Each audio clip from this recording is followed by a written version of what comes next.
फल्गु नदी के तट पर देश विदेश से आए श्रद्धालुओं का सैलाब दिख रहा है। ये खास रिपोर्ट देखिए। धार्मिक मान्यताओं के मुताबिक मृत्यु के 13वें दिन मृतक की आत्मा को यमदूत यमलोक ले जाते हैं।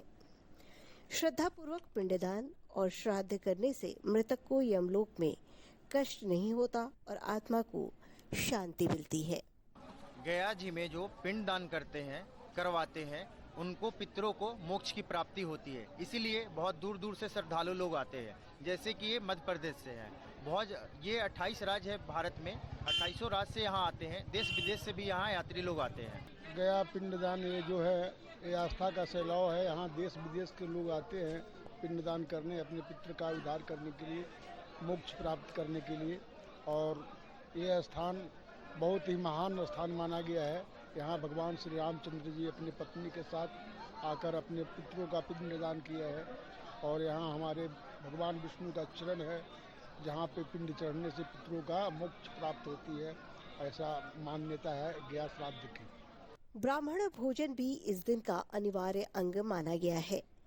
ऐसी मान्यता है कि पिंडदान और ब्राह्मण तृप्ति के माध्यम से मृत आत्मा को यमलोक में सुखद और उत्थानकारी स्थिति प्राप्त होती है। गया जी के विष्णुपद परिसर में सुबह से ही श्रद्धालु आस्था में डूबे दिखाई दे रहे हैं। फल्गु नदी में स्नान और आस्था की डुबकी लगाने के बाद श्रद्धालु पूरे श्रद्धा भाव से श्राद्ध और तर्पण में लीन हैं।